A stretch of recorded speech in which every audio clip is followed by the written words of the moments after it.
А 200-х выносили, так бы, ой, 300-х выносили.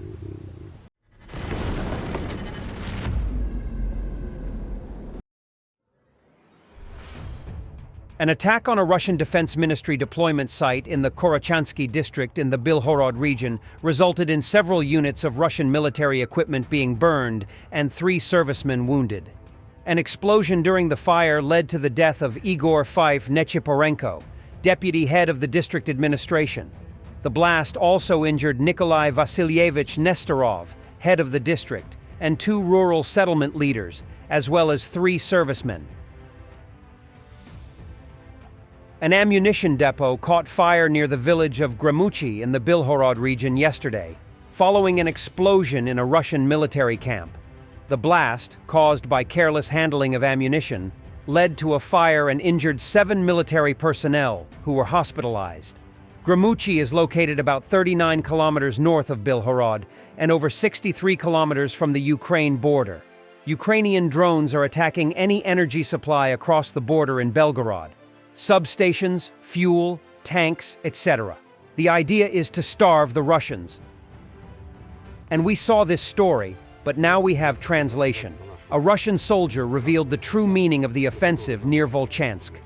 According to him, this is nothing more than another meat grinder where untrained Russian soldiers are sent under machine guns and drones and are not allowed to retreat.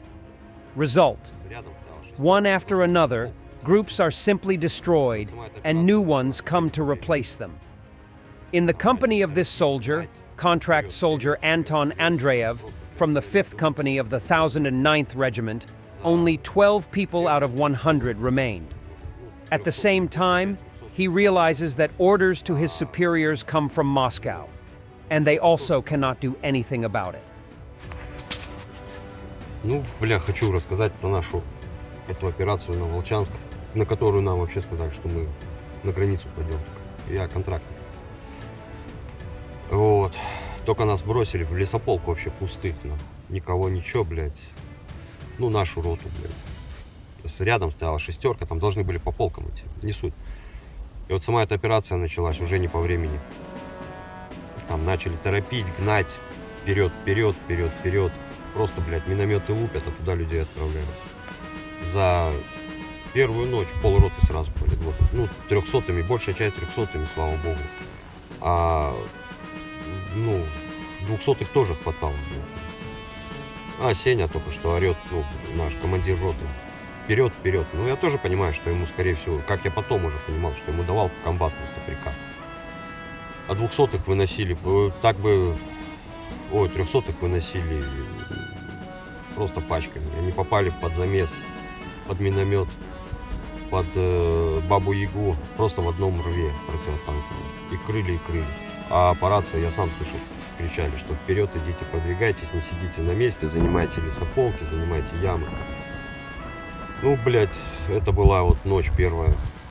До опорника мы на следующий день только добрались. У меня получилось, я в тылу остался, я закреплен был. Получилось, я в тылу остался. Ну, мы только пришли на опорник на следующий день. И то по приказу нам не, ну, дойти до опорника и все. Дальше уже пойдут какие-то там войска. Но утром Сеня собрал там человек, ну, все, что осталось от роты. Более-менее такие подвижные парни. И вот, оказывается, ушли на Волчанск. Нас отправили патроны принести.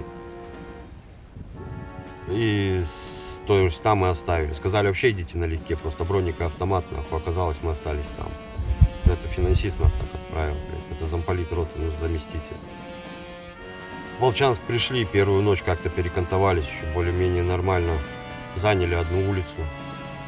И потом пошла вот эта жара, блядь. Просто приходит группа, блядь, ее отправляют зачищать улицу. Не зачищать, ну, закрепляться, как штурмовать улицу. Кажется, улицу проходишь, все нормально, блядь, попадаешь под замес, под пулеметы, там, да, особенно дроны, фипишки, блядь, просто выводят столько состава, на. А командование по рации кричит: вперед, вперед, вперед, вперед. Откатов нельзя, не дают откатов, ну, назад, то есть отойти нельзя, не откатиться. Когда уже останется там человек 5-10 с группы, там, блядь, фу, там, ну, со всех групп, то, да, там может быть, еще дадут, и то там уже, блядь, половина 300 им привезена. Всех, кого я знал, от нас с роты осталось вообще со 100 человек 12. То есть пришли свежие группы, которые не обстреляны, которые в учебке были всего 4 дня там, или 5 дней. Их, блядь, на утро отправили в штурм, блядь. И они просто 2 дома даже не прошли. Их положили под пулеметом. Хуй они скучковались и просто добили фипишками. Осталось тоже там человек 5-6. Шла группа к нам, блядь.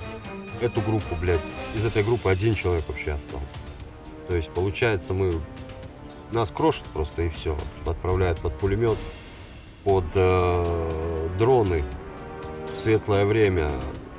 И просто полное мясо. И только вперед, вперед, вперед, вперед. Так что не знаю, как пропетляю я или нет. Останусь, не останусь. 300-м, 200-м, блядь. Не знаю. Ну и понимаю, что нашему руководству, тоже тому же Сене, тому же финансисту дают приказ. А кто сидит в Москве, им похуй. Так что вот так. It seems that Putin is running out of cannon fodder. Russian military personnel from Stavropol, who refused to serve due to health issues such as cancer, tuberculosis, and mental illness, were deceived and sent to the front lines in the DPR under the pretext of being taken for questioning. Their relatives reported the incident, expressing their concerns and demanding the return of their loved ones to Russia for treatment. This case is part of a growing trend in Russia, where refuseniks are being sent to the front lines despite their health conditions. NATO is developing multiple land corridors to rush U.S. troops and armor to the front lines in the event of a major European ground war with Russia, writes The Telegraph. American soldiers would land at one of 5 ports and be channeled along pre-planned logistical routes to confront a possible attack by Moscow, officials told The Telegraph. It comes amid warnings from the alliance's top leaders that Western governments must prepare themselves for a conflict with Russia in the next 2 decades. Existing plans have U.S. troops landing at Dutch ports before boarding trains that transport them through Germany and onwards to Poland. In the event of a Russian invasion of NATO, U.S. troops would be shipped to the port of Rotterdam before being transported eastward. Side note, Russia would love nothing more than to send combat-trained Ukrainian soldiers into Europe if Ukraine loses the war. What happens if a Russian fighter jet is shot down by a Western weapon in Russian airspace?